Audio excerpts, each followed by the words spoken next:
Aujourd'hui, je m'adresserai dans un premier temps à trois leaders. Docteur Hervé Simon, notre maire à tous, Monsieur Pascal Affinguessan et Monsieur Charles Goudet. Il n'y a pas de vérité dans cette opposition que vous formez aujourd'hui. D'abord, savez-vous d'où vous venez?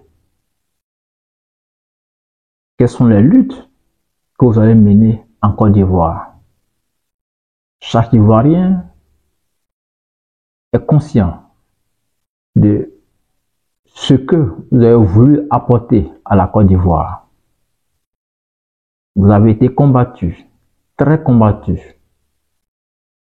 humilié, et Dieu vous a préservé. Savez-vous pourquoi? Le peuple ivoirien a eu un brin d'espoir en vous. Parce qu'à un moment donné, vous avez réveillé ce peuple. La remarque que je fais, depuis la section de son excellence à l'Assemblée de la Côte d'Ivoire, vous faites de mauvais choix. 2025, nous sommes en année électorale. Et le choix que vous faites nous intrigue et nous oblige à sortir de notre silence. Le choix est porté sur M. Thiam, président du PDCI-RDA. Le président Bédié aurait-il accepté d'être à la tête d'une coalition de l'opposition? Je ne pense pas. Votre choix est un choix téléguidé, hypothéqué, conflictuel et inapproprié, incohérent vu l'histoire de la Côte d'Ivoire. Vous avez une histoire. Il y a une lutte en Côte d'Ivoire à préserver, celle de l'indépendance, de notre souveraineté réelle et inconditionnelle. Pour nous, l'opposition, quels que soient vos différends,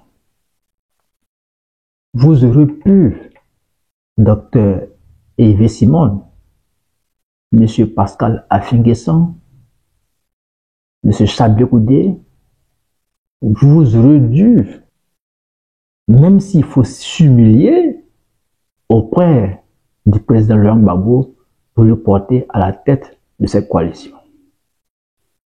Nous avons parcouru le sud, le centre, le nord, l'est et l'ouest. Nous avons fait toutes les grandes villes de la Côte d'Ivoire. Nous savons de quoi nous parlons. Il a pu être de l'âge, un peu fatigué, mais encore très lucide et cohérent, et clairvoyant de surcroît. Pour nous aujourd'hui, ce n'est pas un problème d'élection, c'est plus que ça. Ce n'est pas une continuité, mais une rupture des anciennes pratiques héritées de la colonisation. Cette façon paternaliste de gérer le pouvoir d'État en Côte d'Ivoire, c'est ce que nous ne voulons plus. Vous oubliez un objectif précieux en étant opposant, de défendre le peuple ivoirien. Et quand vous ne le faites pas, vous maintenez ce peuple en otage. Pour devenir opposant, on ne passe pas des concours. Vous avez pris des risques pour ce peuple. Votre rôle, c'est de maintenir un équilibre au niveau de la société. Empêcher qu'un régime impose ses dictats au peuple ivoirien. Avez-vous joué vos rôles jusque-là?